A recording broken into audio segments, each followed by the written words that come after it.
É isso aí, meus alunos, né? Foi muita coisa na aula de hoje. Tem que admitir que foram bastante palavras aí, né? Termos, peroxissomos, lisossomos, retículo endoplasmático liso, rugoso, enfim, um monte de coisa, né? Mas claro, cada um desses componentes citoplasmáticos, eles são muito importantes para a manutenção da vida, né? Você já pensou se não existisse um processo de digestão celular?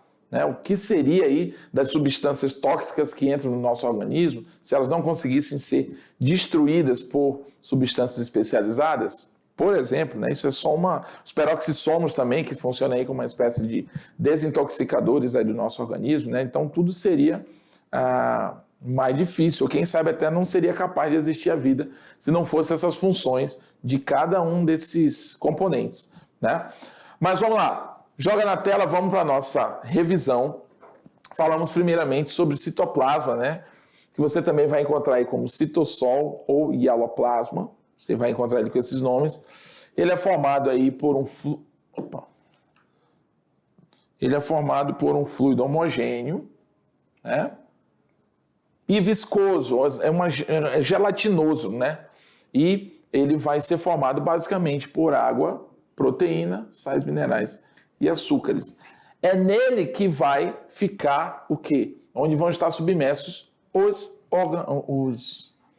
os componentes citoplasmáticos, tá bom? Uma outra função, né, do citoplasma não é bem função, mas o que ele acaba agindo também é no formato da célula, ou seja, por ele ser um fluido que não é totalmente líquido, então ele confere um pouco de resistência. Então, essa resistência que ele tem acaba dando ali, delineando o formato celular, tá bom? Então, estruturas citoplasmáticas que nós abordamos, algumas delas foram ribossomos e peroxissomos.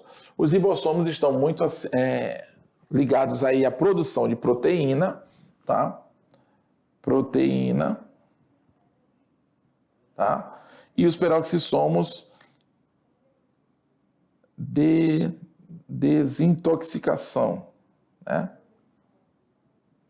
Desintoxicação, ou seja, eles ajudam aí na limpeza celular. Falamos também do retículo endoplasmático liso, do rugoso, né? Vimos que o retículo endoplasmático liso, por exemplo, ele está aí associado à produção de substâncias também proteicas, mais voltadas aí para hormônios, gorduras também, né? O retículo endoplasmático rugoso, ele está muito associado à produção de proteína de uma forma geral, tá? Vimos a importância também do vacúolo nas células vegetais com relação ao armazenamento de substâncias e a pressão osmótica que esse componente ele exerce sobre os outros componentes da célula vegetal, principalmente, né? Então, a dinâmica do funcionamento de uma célula vegetal vai ter muito a ver com o esvaziamento ou com o enchimento, digamos assim, do vacúolo, né? E essa diferença de pressão que vai ser exercida por ele vai influenciar no metabolismo da planta.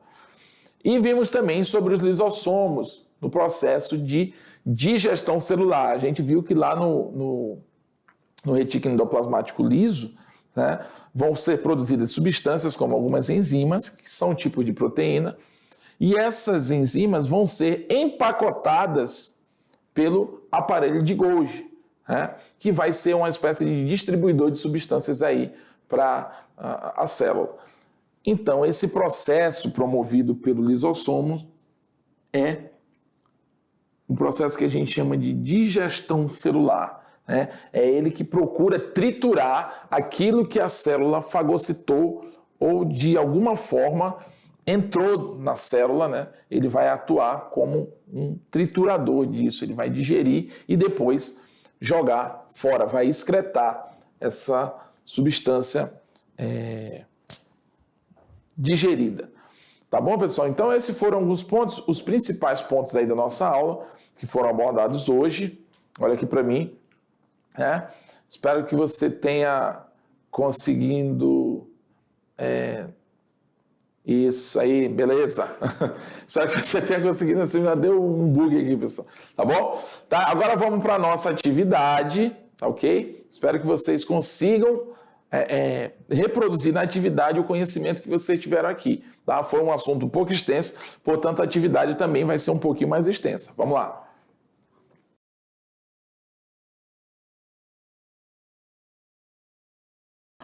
É isso aí, meus alunos. Agora a gente vai para a nossa atividade, onde você vai tentar botar em prática o conhecimento que a gente adquiriu, tá? Lembrando que se você achou muita coisa durante essa aula, ainda falta mais, só para te situar aí que isso é só o começo da parte celular, tá bom? Vamos lá para a nossa atividade, joga na tela, aliás, a primeira questão.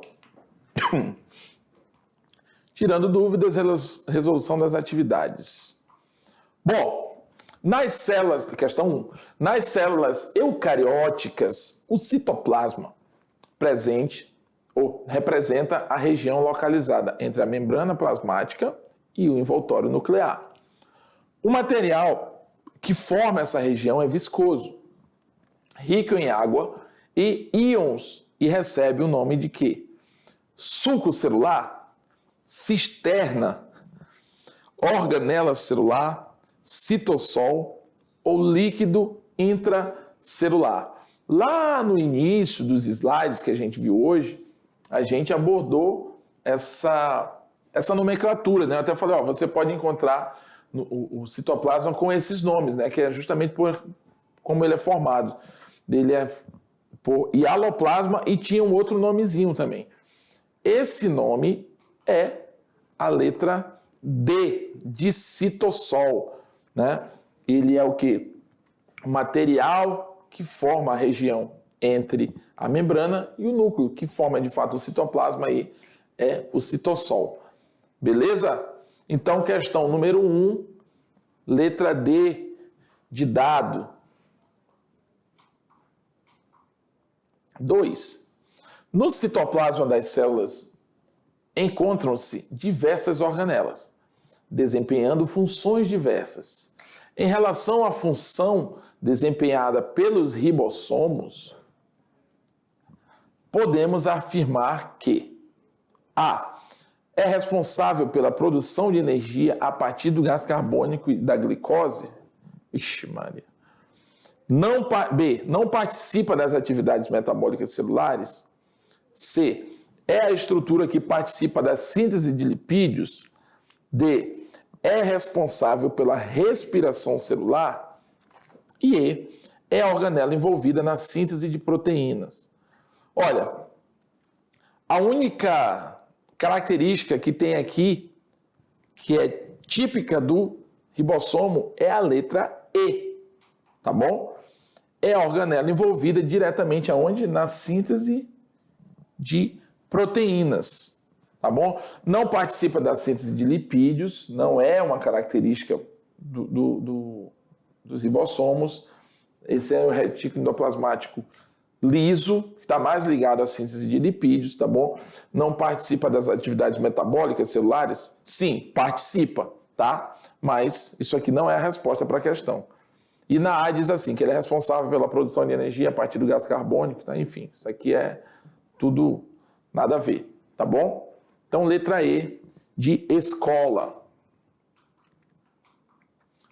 2, ou aliás, 3.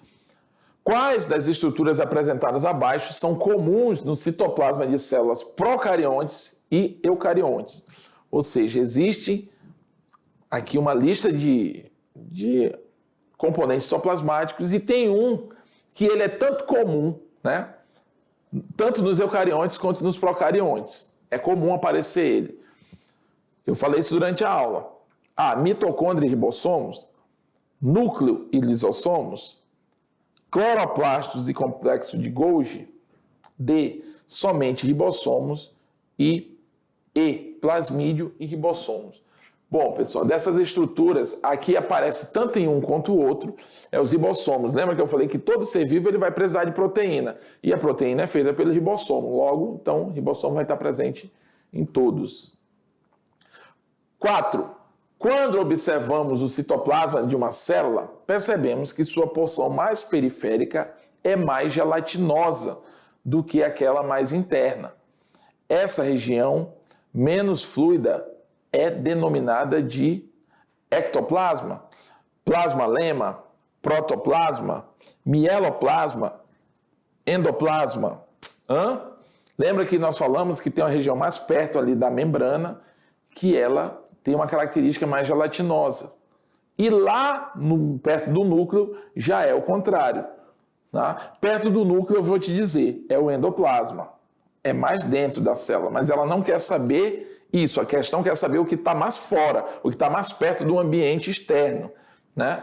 Então, se endo é o que está dentro, né, mais perto do núcleo, então, automaticamente, por eliminação aqui, se você for uma pessoa perspicaz, você vai pensar no que é fora. Ecto é o que tem a ver com extra, né? Com o que está fora. Então vai ser ectoplasma, ok? Letra A, de abestado, né? Aqui na nossa região existe esse termo, né? Abestado. Acaba de dizer, tu é lesa, é? Isso é abestado, ó. Isso é típico nosso aqui nortista, né? Se liga no Enem. Vamos lá. No citoplasma de uma célula eucarionte é possível observar diversas estruturas com funções variadas que garantem a sobrevivência da célula. Essas estruturas são chamadas genericamente de partículas celulares, organelas citoplasmáticas, substâncias extracelulares, material genético, enzimas. Essa aqui é muito fácil, né, pessoal? Aquelas estruturas que ficam ali suspensas no citoplasma são as organelas citoplasmáticas ou componentes citoplasmáticos, também você pode achar com esse termo, tá bom? Questão número 6. Falei que hoje a atividade era um pouco mais extensa. O retículo endoplasmático liso é formado por estruturas membranosas tubulares, sem ribossomos aderidos. Dentre suas funções, assinale a alternativa correspondente à sua principal função. Qual é a principal função do retículo endoplasmático liso? É a síntese de ATP, ou seja, de energia? Não. É a síntese de hormônios? Ele faz isso também, tá? Mas aqui está pedindo uma característica forte dele, que é a principal. Síntese de proteínas, né? Também faz na forma ali, por exemplo, de enzimas, mas não é a principal função dele. Síntese de glicose? Não. Ele está muito associado à síntese lipídica ou síntese de lipídios. Então, se você respondeu letra B, você está certo. Letra B de besta, né? Letra 7. Letra 7, ó. Questão 7. O retículo endoplasmático rugoso, também conhecido como ergastoplasma, é formado por estruturas membranosas tubulares com ribossomos aderidos.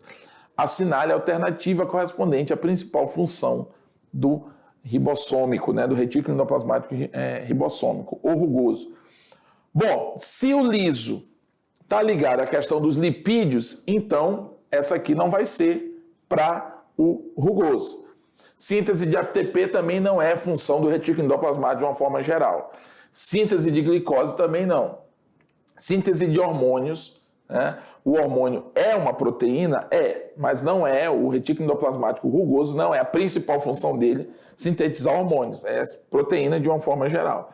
Então, a principal função do retículo endoplasmático rugoso é a produção de proteínas.